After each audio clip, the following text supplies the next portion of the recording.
Shalom Aleichem, everybody, and welcome to online Mochin Leira online smicha. I want to discuss an interesting halacha that's relevant to the time that we are in.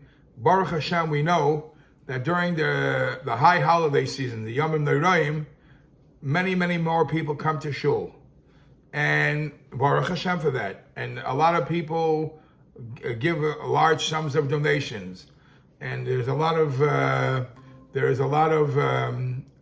appeals for the shul, for the upkeep, for whatever. So I saw an interesting shaila. The Torah says, "V'loisoinu isha samisoi."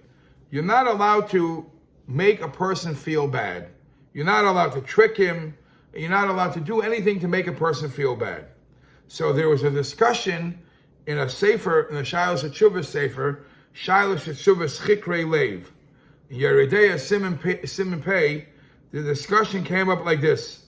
There was a gabbai. A gabbai is the one that gives out the aliyahs, to chooses who should get an aliyah, who should get whatever honor during the Yom Tovim, during Shabbos.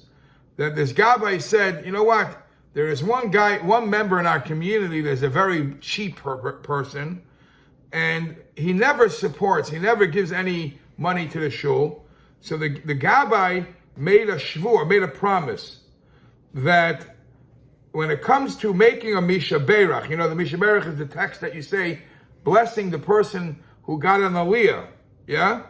So the gabbai made this shvua that when whoever he honors giving an aliyah, if the person is not known to pay his dues, is not known to pay the debts, or whatever he promises to give, he's not giving a Mishaberach. He's not going to give him the blessing, the text of the blessing after the Aliyah. So the Shilas Teshuvos Chikrei Lev, Yeridei Siman Pei, this rabbi was presented with the Shaila. Is he allowed to do that? From one hand, he made a shvua. He made a promise that he's not going to honor anybody and say the text. From the other hand, is somebody going to get hurt? So the question is a question within a question, because hurting people could be done in many ways. I could loudly say something about a person. I could trick somebody into something. In this particular case, I'm not saying anything.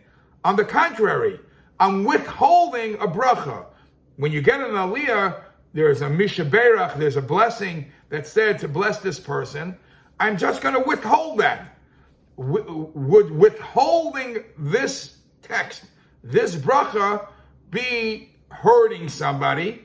And if it'll be hurting somebody, then despite the fact that I made a shvua, that I made a promise I won't do so, maybe that my promise is null and void.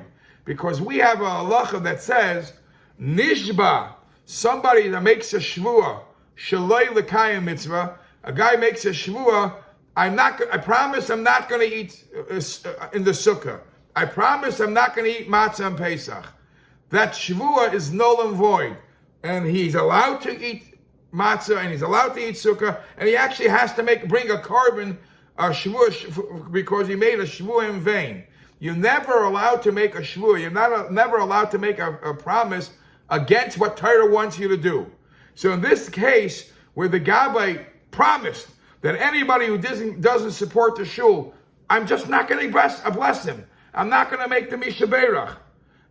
Does he have to keep his promise? Or because the person is getting hurt, your shvua doesn't count, and you have to make the Mishaberach. And as I mentioned, the Shilas Teshuvos Chikrei Lev, he says, hurting a person doesn't only mean when you say something and scream at him in public. If you withhold, even by being quiet, if you withhold some blessing from person that he's ready to get, that's also hurting him. And the Yereim in Siman Nun Aleph says that just like you could hurt a person by saying something against him, sometimes you hurt a person by giving him a sour face. That's also hurting a person.